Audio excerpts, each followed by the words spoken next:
नमस्ते, मैं अश्वनी श्रीवास्तव। आप देख रहे हैं महाराजगंज एक नई सोच। महाराजगंज के एक लाल ने ऐसा कर दिखाया है जो कि अभी देश में वो होनहार होनहार लोग नहीं कर पाए। 17 साल की उम्र में पूरा देश घूम लिया साइकिल से, और अभी लगभग 1 से या 2 साल ही ज्यादा हुआ कि उसको पूरा किए हुए, तभी इन्होंने माउंट एवरेस्ट की चोटी पे चढ़ के साइकिल से वहां भी फतेह हासिल कर ली। तो इनका स्वागत करते हैं और इनसे बात करने का प्रयास करेंगे। स्वागत है शिवम जी आपका। बहुत बहुत धन्यवाद। महाराजगंज की एक नई सोच में आपने मुझे आज अपने पब्लिक के सामने कुछ बातें रखने की एक अवसर दिया, उसके लिए बहुत बहुत धन्यवाद और सभी को बहुत दिल से धन्यवाद और नमस्कार। मैंने आज से पहले लगभग आपसे 6 महीने पहले बात की थी, जब आप पूरा जी, अपना इंडिया भ्रमण करके साइकिल से आए थे। तो उस समय बिल्कुल में बिल्कुल। कैसा बदलाव रहा और इस समय कैसा बदलाव रहा? देखिए, उस समय अनुभव नया था और मैं भी इस फील्ड में नया था। हर एक चीजें नई थी तो उतना एक्सपीरियंस नहीं था, लेकिन अब जो हम्म। है कुछ एक्सपीरियंस के साथ कुछ प्रोफेशनलिटी लाके उसमें कुछ यूनिकनेस लाके और अब जो कर रहा हूँ थोड़ा सा हटके है उस क्षेत्र से, क्योंकि वो एक यात्रा था। अभी जो कर रहा हूँ ये एक एक हाँ हाँ अचीवमेंट है, हाँ। एक एडवेंचर है। तो वो मतलब वो एक सीखने का एक समझिए एक स्कूल था। जो मैंने पूरे भारत यात्रा किया हम्म। था वो स्कूल था। और अभी उस स्कूल में दाखिला होने के बाद में अब कुछ अलग कर रहा हूँ। एडमिशन हो गया। अब उसमें कहीं ना कहीं आपको टॉपर बनना है। बिल्कुल बिल्कुल। टॉपर तो बन ही चुके हैं इतनी छोटी उम्र में, और इतनी बड़ी मुकाम हासिल कर ली। अब इसके और क्या करना बाकी रह गया है? देखिए, अभी तो कहते हैं ना, एक पिटारा का एक कोना खुला है। और अभी अचीवमेंट आप सभी के लिए लग रहा होगा कि बहुत बड़ा अचीवमेंट हो गया, बट मेरे लिए अभी मैंने शुरुआत किया है और अभी बहुत सारी चीजें करनी बाकी हैं। हम्म। अगले नवंबर महीने में ही मैं एक और बड़े अचीवमेंट को हासिल करने जा रहा हूँ। मैं उसको पब्लिकली नहीं कर सकता, लेकिन आने वाले समय में उसको भी रिवील करूंगा। जैसे कि मैंने आपको पहले भी बताया था कि मैं किसी भी काम को करने से पहले उसको बताता नहीं हूँ, पहले उसे करता हूँ फिर बताता हूँ। तो पहले उसका प्लानिंग कर रहा हूँ। हम्म। आप सभी को मैं बता दूं कि मैं उस वो 6,400 मीटर माउंटेन है। भारत से कोई भी 19 साल की उम्र में उस माउंटेन को क्लाइम नहीं किया है। मैं पहला हूँ जो उसको क्लाइम भी करूंगा और साइकिल से हम्म। क्लाइम करूंगा। अच्छा। हाँ। और अभी इसके पीछे कौन सा अचीवमेंट रहा, थोड़ा क्लियर कीजिए। पहले तो मैं बता दूं कि मैं 17 वर्ष की आयु में पूरे भारत को भारत के सारे राज्य और राजधानी को मैंने साइकिल से नापा और भारत का सबसे कम उम्र का साइकिलिस्ट बना ऐसा करने वाला। 28,000 किलोमीटर एक साल हम्म। में पूरा भारत यात्रा करके मैंने भारत के खूबसूरत कल्चर को भी देखा और साथ ही साथ विश्व रिकॉर्ड भी स्थापित किया। और उसके बाद में मैंने अपनी पढ़ाई कंप्लीट किया 12वीं की। अभी मैं 12वीं पढ़ाई कर रहा था, अपना एग्जाम दिया। 6 महीने का टाइम लिया अपने आप को हम्म। एग्जाम के लिए और साथ ही साथ इस नए वर्ल्ड रिकॉर्ड के प्रिपरेशन के लिए भी। और जैसे ही मेरा ये प्रिपरेशन कंप्लीट हुआ, मेरा एग्जामिनेशन कंप्लीट हुआ, मैंने थोड़ा सा अपने आप को मेंटली और फिजिकली प्रिपेयर किया। और उसके बाद में मैं पहुंचा माउंट एवरेस्ट बेस कैंप और काला पत्थर पे क्लाइम करके आज मैं विश्व का पहला यंगेस्ट साइकिलिस्ट हूं जो इस मुकाम को हासिल किया हूं। मेरे पहले भी लोग जा चुके हैं एवरेस्ट बेस कैंप और काला पत्थर पे साइकिल से, बट मैं फर्स्ट हूं जो कि 18 साल की उम्र में इस मुकाम को हासिल किया हूं। क्या बात है! अब कहीं ना कहीं अगर देखा जाए तो शिवम जी वो मिसाल है जो कि 18 साल की उम्र में बच्चे अभी सोचते हैं कि अब हमारे दूध के दांत टूटे हैं, अब तो करेंगे। लेकिन इस तरह से 17 साल की उम्र में एक बड़ा अचीवमेंट हासिल करके फिर 18 साल की उम्र में ठीक 1 साल बाद, जब अभी बच्चे बालिग होते हैं, तो उसी उम्र में वर्ल्ड, पूरे दुनिया में अपना नाम छानने वाले, किस तरह से महाराजगंज को एकदम अलग तरीके से दिखाने वाले और अपने आप को भी उभारने वाले, भारत को उस तरह से लाने वाले, कहीं ना कहीं शिवम को मेरा नमन है। और किस तरह से इनका प्रयास बहुत है, बहुत कितना धन्यवाद। अच्छा है, कमेंट सेक्शन में जरूर बताइएगा। बाकी इनसे बात करेंगे। समस्याएं कितनी आई शिवम जी? देखिए, समस्याएं तो बहुत सारी आई। आपको मैं बता दूं कि जैसे ये टोटल जंगल का रास्ता है जहां मैं गया था। और उसके बाद में हाँ। लैंडस्लाइड, जब मैं इधर से गया था उस समय बारिश का मौसम नहीं था। 19 मई को मैं भारत से निकला था और आई थिंक मुझे शायद याद है कि 25 तारीख तक मैं एवरेस्ट की चोटी पर चढ़ाई करना शुरू कर दिया था। और इस बीच मुझे मतलब कुछ भी हाँ। दिक्कतें नहीं आई, क्योंकि जो मौसम था वो बहुत सुहाना मौसम था, बारिश भी नहीं था, सब कुछ ठीक था। जैसे मैं मोन्जो पहुंचा तो एक्चुअली मैं भारत का पहला ऐसा हूँ जो उधर गया हूँ, तो मुझे इसके बारे में मालूम नहीं था, तो परमिट का लेके दिक्कत हो गया। परमिट साइकिल के लिए $420 मुझे पेमेंट करना पड़ा। तो वो दिक्कत हुआ, 5 दिन में रुका, लोगों से कंट्रीब्यूशन कलेक्ट किया, और उसके बाद में एक दिन में $420 कलेक्ट करना बहुत बड़ी बात होती है। और मानना पड़ेगा कि महाराजगंज की जनता, पूरे भारतवर्ष की जनता, मैंने एक वीडियो डाला, वो वीडियो एक दिन में 5 लाख व्यू क्रॉस किया था, और उस वीडियो के थ्रू मुझे 60,000 रुपया इकट्ठा एक रात में कंट्रीब्यूशन हुआ था उतना। तो लोगों ने सपोर्ट किया तुरंत। वो परमिट के लिए मैंने अप्लाई किया, 5 दिन बाद परमिट आया मोन्जो चेक पोस्ट से, जो कि सागर माथा चेक पोस्ट होता है, उस चेक पोस्ट से परमिट आया। तो पहला हम्म। प्रॉब्लम तो परमिट को लेके आया कि मुझे इसके बारे में मालूम नहीं था कि साइकिल का भी परमिट होता है। तो ये परमिट होता है काठमांडू से, लेकिन उधर से मैं कंपनी हायर किया, कंपनी ने जाके हम्म। परमिट कराया, और उसके बाद में तब मुझे परमिट मिला। वो 5 दिन का प्रोसेस था, तो 5 दिन मुझे चेक पोस्ट पे ही रात बितानी पड़ी। और उसके बाद में जब ऊपर गया, हम्म। तो जब मैं 4,600 मीटर एल्टीट्यूड क्रॉस किया, तो ये मेरा लाइफ का पहला ऐसा एलिवेशन था जो इसके ऊपर जा रहा हम्म। था मैं। तो थोड़ा सा सांस लेने में प्रॉब्लम आने लगी मुझे। हम्म। उस जगह का नाम था थुकला। थुकला के बाद में मुझे सांस लेने में प्रॉब्लम आई, तो एक दिन रुका मैं वहां पे, और उसके अच्छा। बाद में थोड़ा सा उधर उस एरिया को सरवाइव किया। फिर वहां से आगे बढ़ा, गोरखशेप गया। गोरखशेप में भी वही प्रॉब्लम, नाक से ब्लडिंग शुरू, मतलब इतना लो ऑक्सीजन था कि नाक से ब्लडिंग शुरू हो जा रहा था बार बार। उसके बाद में मैं वहां हम्म। से फिर हम्म। एक दिन रुका, 2 दिन रुका, 3 दिन रुका। जब 3 दिन के बाद पूरा वेदर सरवाइव कर लिया, फिर वहां से मैं ऊपर गया काला पत्थर, जो कि बेस कैंप से भी टफ है।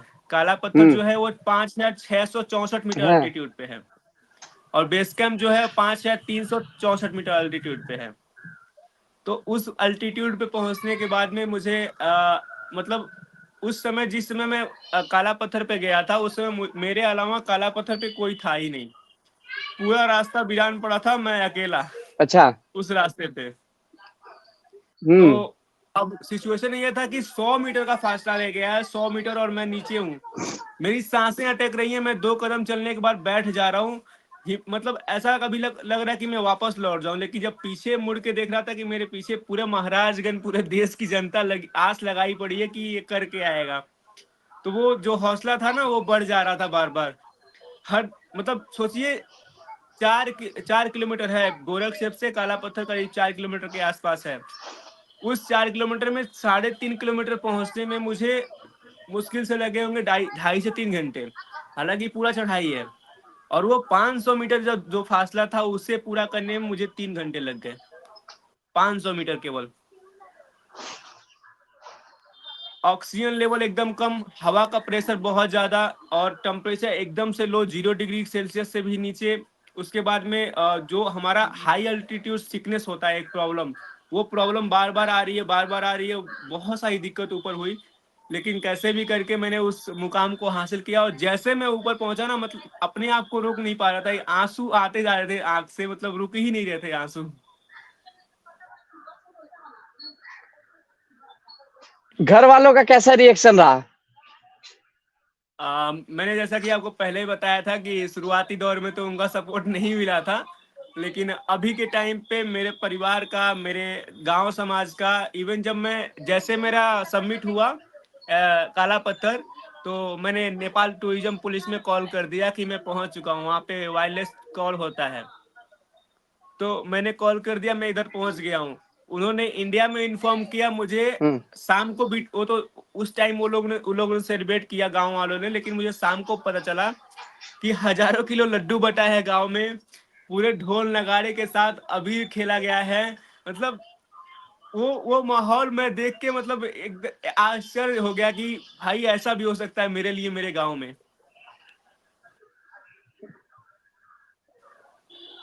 थोड़ा सा एक मजे की बात मैं आपको बता दूं। शिवम ने आपसे हम्म। शेयर वो चीजें नहीं की होगी, लेकिन मेरे से शेयर किया था शिवम ने एक चीजें, कि जब शिवम आज से लगभग 3-4 साल पहले की बात है। शिवम जब पढ़ाई करते तो इनका पढ़ाई में मन नहीं लगता था। हाँ। फिर अचानक से इनके मन में आया कि हाँ साइकिलिंग करना चाहिए। घर वालों ने सपोर्ट नहीं किया, बहुत समस्याएं आई, बहुत कुछ झेलना पड़ा, कोचिंग पढ़ाना पड़ा बच्चे को, बहुत कुछ झेलना पड़ा। एक रोटी खा के एक रूम में रहा, बहुत समस्याएं, लेकिन फिर भी मन में ठाना कि कुछ बड़ा करना है। तो वाकई में इस लड़के ने, महाराजगंज के लाल ने, इस पूरे भारत के लाल ने कुछ बड़ा करके दिखाया। अच्छा शिवम, जब महाराजगंज से आपने साइकिल लेके चलना स्टार्ट किया था तो क्या लगा था क्या कि उस चोटी पे मैं पहुंच जाऊंगा?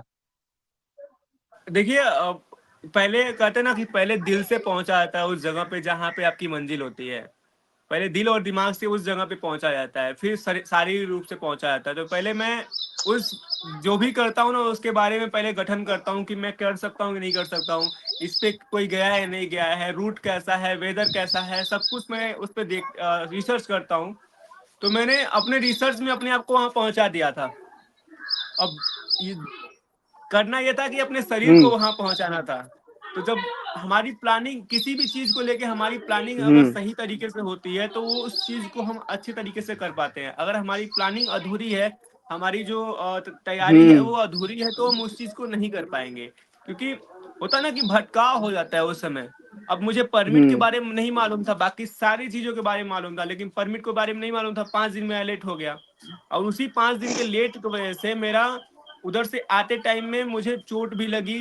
47 लैंडस्लाइड हुए थे पूरे रास्ते में। 5-5 किलोमीटर का रोड पूरा दब गया है। तो वो चीजें झेलनी पड़ी। अगर वही चीजें मुझे पहले पता होती कि परमिट होती है तो 5 दिन पहले आ गया होता शायद। वो जो मुसीबत मैं झेला, जंगल में अकेले रात गुजारा, वो नहीं गुजारा होता। शिवम, लैंग्वेज की कितनी समस्याएं हुई? लैंग्वेज तो कहीं ना कहीं अपने भारतीय का हिंदी और भी चीजें हैं, तो कैसे सर लैंग्वेज की समस्याएं तो 100% आई होंगी। देखिए लैंग्वेज की प्रॉब्लम तो उनको आती है जिनको थोड़ा सा अंडरस्टैंडिंग नहीं होता है। बट मुझे क्या है कि मैं पूरा भारत को देखा हूँ, और भारत से ज्यादा लैंग्वेज कहीं पे नहीं है। हर एक 5 किलोमीटर में लैंग्वेज चेंज होते हैं भारत में। तो इधर क्या है, लोग इंग्लिश समझते हैं, हाँ। और मैं एक सीबीएसई बोर्ड का स्टूडेंट हूँ, तो दिक्कत नहीं होता है। इंग्लिश मेरा बहुत स्ट्रांग है, तो मैं कर लेता हूँ बात। और अभी के टाइम पे मैं बता दूं, नेपाली मैं सब कुछ समझ जाता हूँ। बोलने के लिए कोशिश करता हूँ बोलने के लिए, लेकिन अभी बोल नहीं पाता हूँ। लेकिन हाँ, उतना बोल लेता हूँ जितना की जरूरत है। अच्छा शिवम, एक चीज मैं दोहराऊंगा, आज से लगभग 6 साल 6 महीने पहले वाला बात। आपने एक चीज मेरे से जी। कही थी कि अश्वनी जी, मुझे इंग्लिश बहुत ज्यादा बोलना नहीं आता था, मैं समझ नहीं पाता था, मैं इंग्लिश से बहुत दूर भागता था। तो आखिरकार ये सही कैसे हुई? तो सर आज बताइए। देखिए मैं बताता हूँ कि जब आपका वातावरण जो होता है ना, आपका सराउंडिंग एरिया, वो अगर आपका सही है। अगर हम गांव में रहते हैं तो हमारा सराउंडिंग एरिया क्या होता है, भोजपुरी। हम शहर में होते हैं, हमारा सराउंडिंग एरिया थोड़ा हिंदी होता है, कुछ कुछ इंग्लिश होता है। लेकिन जब हम अलग देश में होते हैं, अलग प्रांत में होते हैं, जहाँ पे लोग हिंदी नहीं समझते, तो वो क्या बोलेंगे आपसे, इंग्लिश में ही बात करेंगे। अगर एज ए फॉरेनर बात करेंगे तो इंग्लिश में ही करेंगे, वो अपने भी लैंग्वेज में बात तो करेंगे नहीं, क्योंकि आपको उनका लैंग्वेज आता नहीं है। तो जो अब आपका सराउंडिंग इंग्लिश हो जाएगा, तो वो क्या है ना कि अंदर से आपके, देखिए मैं तो बचपन से इंग्लिश मीडियम से पढ़ा हूँ, तो उस सभी चीज वर्डिंग्स को जानता हूँ, सभी सेंटेंसेस को जानता हूँ, लेकिन उसको मैंने कभी रिप्रेजेंट नहीं किया किसी के सामने। और जब उसके उसे रिप्रेजेंट करने का अवसर मिल रहा है और सराउंडिंग माहौल ऐसा है, तो वो धीरे धीरे जब आप बात करना शुरू करते हो, एक दूसरे को समझना शुरू करते हो, कोऑपरेट करते हो, तो धीरे धीरे आ जाता है। जब मैं मुझे याद है कि जब मैं भारत पे यात्रा पर निकला था और मैं राजस्थान को क्रॉस करके जब मैं महाराष्ट्र की तरफ गया था, कुछ लोग मुझे मिले जो जिनको मराठी आती थी और इंग्लिश आती थी, हिंदी नहीं से बोल पाते थे वो। तो जब वो बोलते थे मैं उनको ऐसे देखता था, चुपचाप देखता था उनको। और आज का समय ये है कि आज मेरे से कोई भी फॉरेनर, मेरे मतलब मेरे रशिया में, मेरे यूक्रेन में, इधर अभी यूक्रेन के 2-3 लोग मिले थे, चाइना से, मतलब इतने सारे दोस्त हो गए हैं। मैं किसी भी कंट्री में जाऊं, मेरे दोस्त पड़े हुए हैं उधर, उसी कंट्री के दोस्त पड़े हुए हैं। ऑलमोस्ट एशिया के सारे देश में मेरे दोस्त हैं। तो अब किसी बात की टेंशन नहीं है, कोई काम होगा तो शिवम भाई को फोन कीजिए, सारे काम हो जाएंगी। बिल्कुल हो जाएंगे। उस कंट्री में अगर उस बंदे के लायक होगा तो वो जरूर हेल्प करेगा। क्योंकि हमारा जो साइकिलिंग कम्युनिटी है ना, अभी मेरा पोलैंड में एक रेस होने वाला है। अगर भगवान चाहेंगे तो मैं जरूर जाऊंगा पोलैंड अपने भारत को रिप्रेजेंट करने। तो वहां पे अब सोचिए, अलग अलग कंट्री से जितने भी साइकिलिस्ट आ रहे हैं, सबका एक ग्रुप बना हुआ है हमारे व्हाट्सएप पे। मैं आपको अगर पॉसिबल होता तो दिखाई देता हूँ। जस्ट 1 मिनट मुझे दीजिए। हम्म।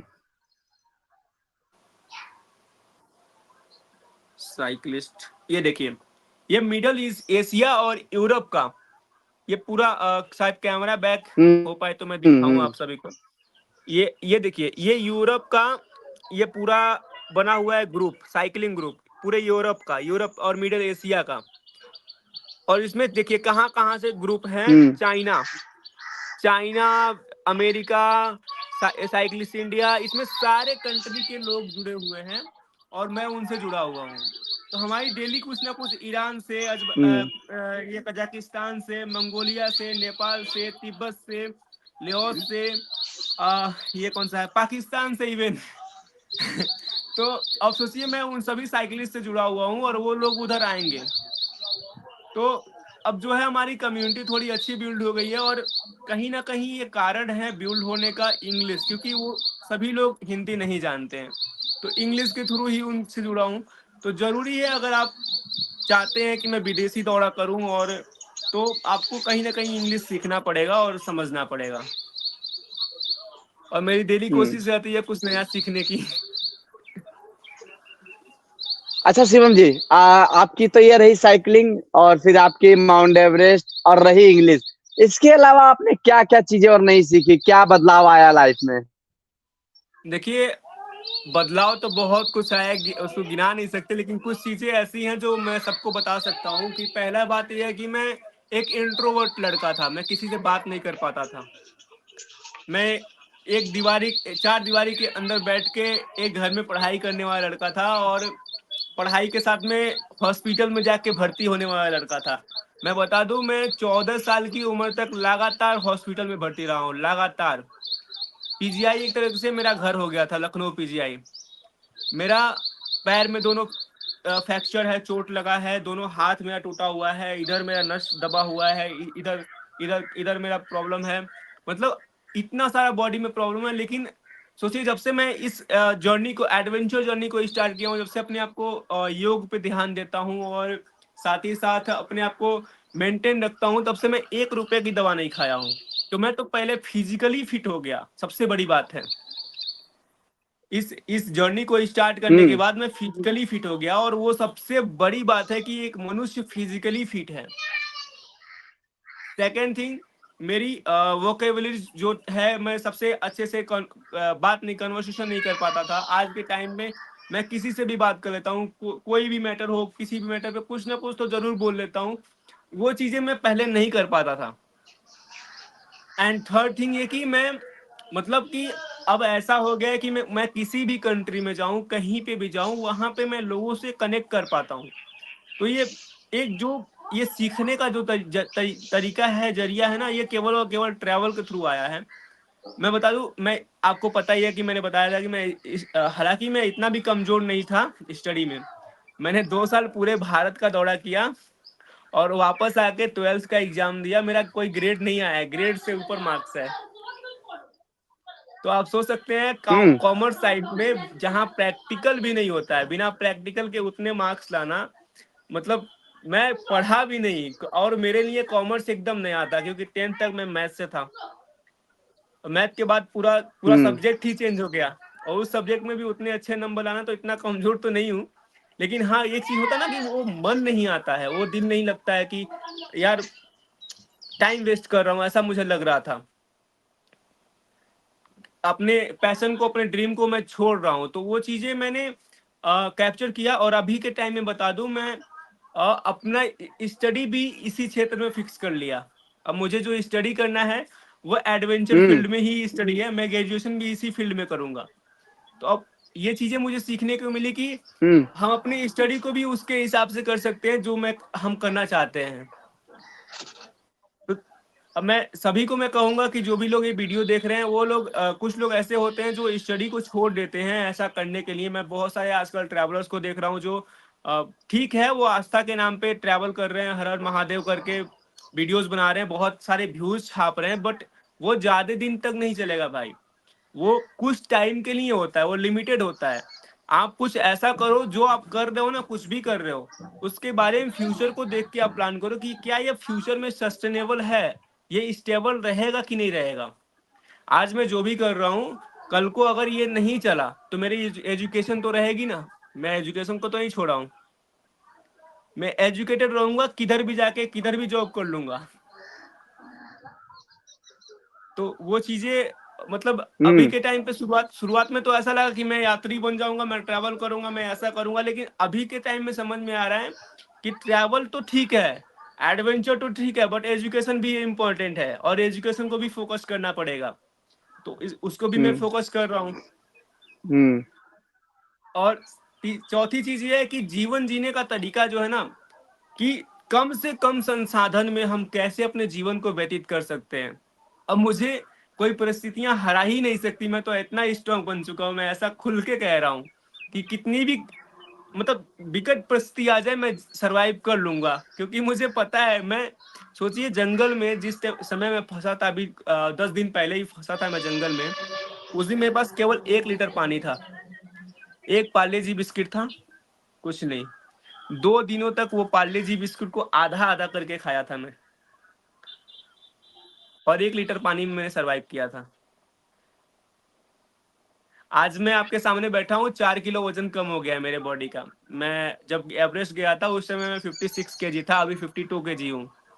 4 किलो वजन कम करके बैठा हूँ। और भले ही ये 4 किलो वजन कम हुआ, लेकिन भारत को मैंने 2 विश्व रिकॉर्ड भी दिया। 3 विश्व रिकॉर्ड मैंने होल्ड कर लिया है, इसमें 2 विश्व रिकॉर्ड अभी एक 24 घंटे में 2 विश्व रिकॉर्ड किया, ये भी एक विश्व रिकॉर्ड है।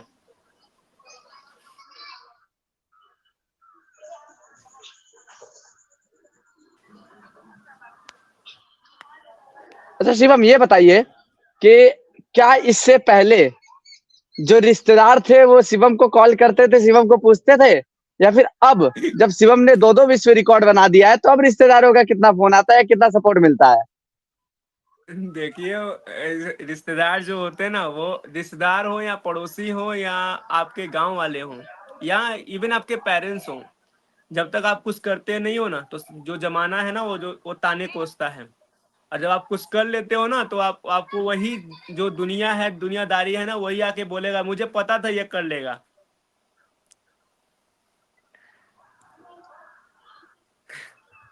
तो उसको हम कुछ नहीं कह अच्छा सकते शिवम, वहां पे रिश्तेदार। जब आप गए तो वहां पे खाने पीने का कैसे मैनेज होता है? हाँ हाँ देखिए हाँ हाँ। जगह जगह पे आपको रेस्टोरेंट मिलेंगे, जगह जगह पे होटल मिलेंगे, लेकिन मैं गया था ऑफ सीजन में, जिस समय सब कुछ बंद होता है। तो उस समय मुझे हर चीज तो नहीं मिल पाता था, लेकिन हाँ दाल चावल मिल जाता था। दाल चावल इधर पहाड़ी दाल चावल जो होता है। मोन्जो मोन्जो के बाद में ऊपर के साइड में लो बुचे, थुकला और गोरखशेप तक आपको होटल मिलेगा। गोरखशेप के बाद में कुछ होटल नहीं है, पूरा माउंटेन है, पहाड़ है, ऊपर कैंपिंग करना पड़ता है। तो कैंपिंग के टाइम पे मैंने कैरी किया था दलिया, और मेरे पास एक ब्यूटन गैस होता है जो कि 1 किलो का होता है। 1 किलो का भी हम्म। होता है और आधा किलो का भी होता है। तो मैंने आधा किलो का 3 ब्यूटन कैरी किया था, वो 3 ब्यूटन मेरा चला था 4 दिन, जब तक मैं ऊपर के साइड में था। और उस 4 दिनों में हम्म। उधर वही खाया दलिया। और पानी तो बर्फ को पिघला के ही बनाता था मैं। ग्लेशियर है उधर, कुंभू ग्लेशियर से पानी निकाल लिया था। तो मतलब पानी का दिक्कत नहीं है, पानी को पिघला के फिल्टर करना पड़ेगा, बट खाने का दिक्कत है ऊपर। पानी तो आपको ग्लेशियर से मिल जाएगा, उसको बस फिल्टर करने का पेपर होना चाहिए। ये सब कहाँ से सीख लिए शिवम जी? पानी को फिल्टर करना, फिर वहां पे ब्यूटेन ले जाके वहां पे खाना बनाना, ये सब कैसे सीख लिया आपने? देखिए भारत में जब मैं घूमा था, तो भारत में भी ऐसे पहाड़ियां हैं जहाँ पे बर्फीले पहाड़ हैं, जैसे लद्दाख में गया था, फिर कश्मीर गया था, फिर उसके बाद में गुलमार्ग गया था, उसके बाद में कश्मीर में ही गुलमार्ग है, सोनमार्ग है, पहलगाम है, फिर इधर अपना रोहतांग पास है। तो सब बर्फीले एरिए हैं। और वहां पे जब मैं रुका तो मतलब उस समय तो ऐसा था कि पुलिस के साथ रुकता था मैं। लेकिन उनको बनाते हुए देखता था कि हम्म। ये लोग यूज कर रहे हैं। और जब मैं घर गया वापस, जब मैं गोरखपुर गया, तो आप तो मेरा रूम देखे ही है कि जो रूम मेरा रूम था वो किस तरीके से मैंने डेकोरेट कर रखा था कि हर जगह आपको ड्रीम नजर आएंगे। हर जगह आपको एक चीज दिखेगी कि हाँ कुछ करना है, हर हर कोने पे। तो उसी के थ्रू अब जब आप उस फील्ड में हो ना, तो उसी फील्ड में आपका मन लगेगा। तो कुछ ना कुछ इंटरनेट पे सर्च करते रहता हूँ, कैसे कैंपिंग करूँ, कैसे क्या करूँ, कैसे क्या नहीं करूँ। और मैं इधर आने से पहले इस साल में अपने भारत से 4 ऐसे माउंटेनियर सबमिट किए थे जो मतलब टॉप पे चढ़े थे। उनसे मैंने बातें, मतलब डेली कांटेक्ट में था उनसे कि कैसे सरवाइव किया जा सकता है, क्या टेम्परेचर रहता है, क्या क्या कुछ एक्टिविटीज होती हैं, क्या कुछ योगा होता है, क्या व्यायाम होता है। तो वो सभी लोग जो सबमिट कर चुके हैं, क्योंकि उन जब आप माउंट एवरेस्ट सबमिट करते हो तो उसके पहले 6,000 के जितने माउंटेन हैं सबको आपको क्लाइम करना पड़ता है। तो उनके पास में मुझसे ज़्यादा एक्सपीरियंस है। तो उनसे मैं काफ़ी चीज़ें मैं पूछ लेता हूँ कि कैसे कैसे क्या करूँ क्या ना करूँ। तो सब मुझे बताते थे लोग, तो उसके थ्रू मैं काफ़ी नॉलेज को गेन कर पाया था। और मैं कोशिश करता हूँ कि अच्छा, हर जहाँ दिन पे किसी आप ना थे किसी यानी ऐसे नेपाल में। ट्रैवलर से बातें करूँ, ऐसे ट्रैवलर से बातें करूँ जो हम्म। लोग ऐसा कर रहे हैं। तो मैं उनसे कांटेक्ट में होने का पूरा प्रयास करता हूँ और उनसे जितना हो सकता है उतना सीखता हूँ। हम्म।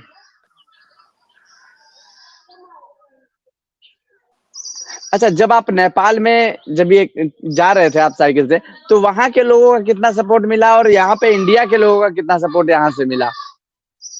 देखिए, बिगिनिंग टाइम पे तो इंडिया में सपोर्ट नहीं मिला था। मैं गया था नवंबर 2023 को इंडिया में। और दिसंबर, जनवरी, फरवरी, मार्च, ये मार्च महीने तक मुझे कोई स्पॉन्सरशिप नहीं मिला था, कुछ नहीं मिला था। हालांकि मेरे एग्जामिनेशन भी चल रहे थे, तो इसलिए मैं उतना फोकस भी नहीं कर पा रहा था। लेकिन जैसे एग्जामिनेशन खत्म हुए, मैं थोड़ा दौड़ना शुरू किया। फिर अपने मंत्री जी के पास गया, पंकज चौधरी जी के पास। और उसके बाद में हमारे वो हैं रोटरी क्लब के मतलब मेंबर हैं, डॉक्टर हेमंत श्रीवास्तव जी के पास, देवेश सर के पास गया। मतलब इन लोगों के पास जब मैं गया, उनको अपनी जर्नी के बारे में बताया कि मैं ऐसा किया हूँ और ऐसा करने जा रहा हूँ। उन लोगों ने समझा, बुझा, जाना। और उसके बाद में कंट्रीब्यूट किया, क्योंकि देखिए करीब नहीं कुछ तो 3 लाख के आसपास पैसे लगे हैं आने में मुझे इधर। साइकिल 1 लाख के आसपास की है, उसके बाद सामान अच्छा। है, परमिट है, सब कुछ करके 3 लाख के आसपास लगे हैं। और एक भी पैसे घर से नहीं लगे। तो इंडिया के लोगों का सपोर्ट मिला, तभी तो ये मैं कर पाया। और दूसरी चीज ये रहेगी कि जब मैं नेपाल इंटर हुआ, तो शुरुआती दौर में तो मेरे कुछ रिश्तेदार लोग हैं जो कि रास्ते में अपने घर पे रोके। जब मैं काठमांडू आया, तो हमारे कुछ मित्रगण लोग मिल गए जो कि रैंडम मिले, ऐसे रास्ते में मिले और मुझे अपने घरों पे रुकने का अवसर दिया। अभी भी जहाँ मैं रुका हूँ, ये भी एक रास्ते में ही मिले और उनके पास मैं रुका हूँ।